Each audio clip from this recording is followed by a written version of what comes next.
To make the tail, we start with a slip knot, as always,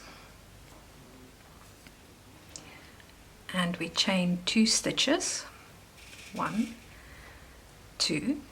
In the second stitch from the hook, so the first one we made, we are going to make 6 single crochets, all in the same spot. So that is 1, 2, 3, 4. Oh, I didn't hook that one nicely. Let's just do that again. 4, 5, and 6, which brings us to the end of round 1. If you prefer the magic ring, you can use the magic ring in the place of a slip knot and chain 2. Just make 6 single crochets into the magic ring. For round 2, we are going to do 6 increases. That's 1 increase in each stitch of the round. So that is 2 single crochets in each stitch. So that's increase 1,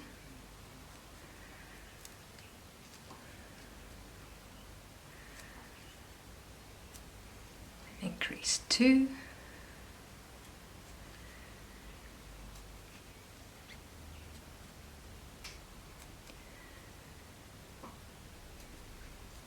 increase 3,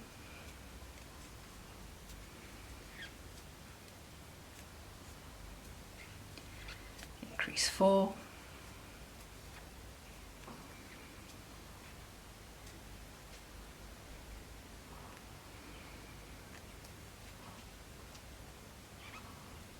increase 5,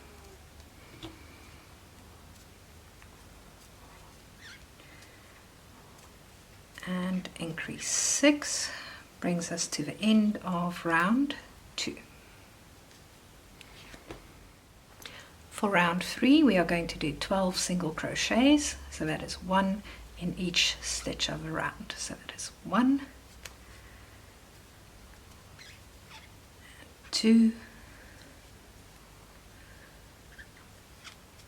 and 3, and 4, and 5, and 6, 7, 8,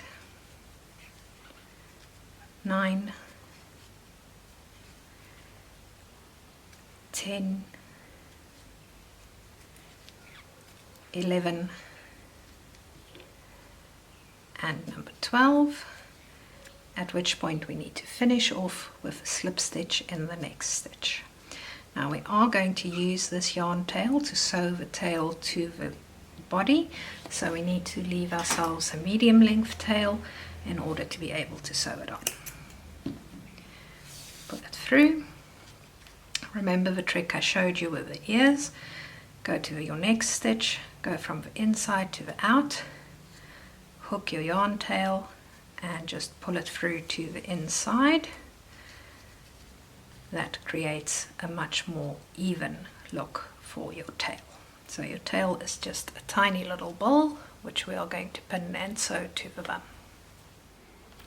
Our final task in making Barry the Bear is to sew our tail to our body. We're going to start by turning our bear over. Got to have the bum facing us. Going to put some stuffing into our tail. Not too much. Just enough to fit in there nicely once you've compressed it.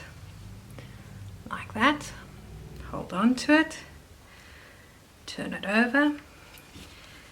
And you are positioning your tail to cover that knot that you made when you sculpted the belly button. We are then going to pin it into place. Pin 1 and pin 2. So your tail goes fairly low onto the body there. It will help provide a bit of a support when your bear is sitting, and it covers the stitch you made for the belly button. Next, you're going to put the end of your yarn tail on your tapestry needle, and then using the invisible stitches you learned earlier on, you are going to sew all the way around the tail to attach it securely to the body. As always, remember, you want your stitches going into the body to fall under the tail, not next to the tail. And you want to keep your stitches small, neat and tight. It's the best way to hide them. The first pin can come out.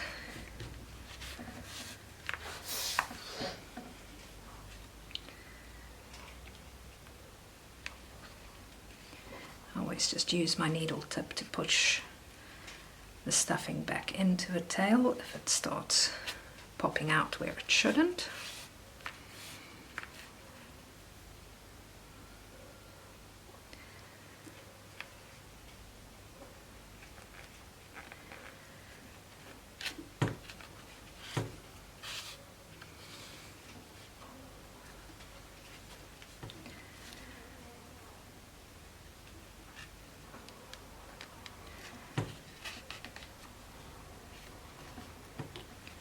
Last pin out. It's an advantage of movable limbs. When they get in the way of your sewing, you can simply move them, despite the fact that they are already attached to your toy.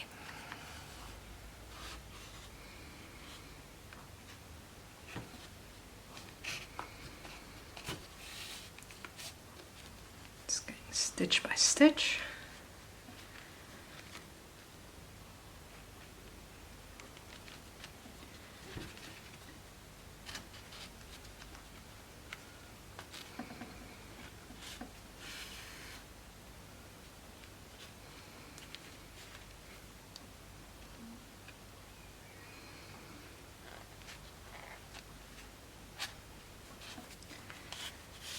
If you want, when you get to the end, you can use your hook to just stuff a little bit more stuffing in there if you find you haven't put enough the first time around. I'm happy with the amount of stuffing that I inserted to begin with, so I'm not going to do that.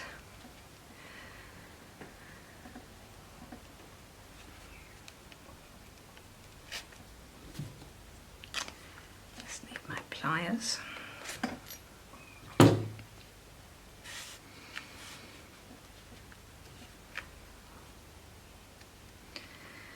And once you are happy with how much you have sewn the tail on and it's firmly attached, you can just come out in any random stitch to work away your yarn tail.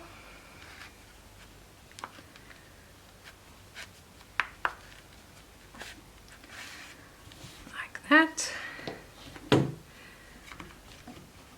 tight. Snap it off closed, and it will jump back into the body, and that is your tail firmly attached to your bear. As you can see, this is our finished result for Barry the bear. Everything in place. We've got our movable arms, our movable legs. So our bear can be in a standing position, it can be in a seated position, whatever you prefer. Everything neatly in its place where it belongs. You are now all done with Barry the bear, and you are ready to move on to our next pattern for beginners, which would be Carter the beginner cat.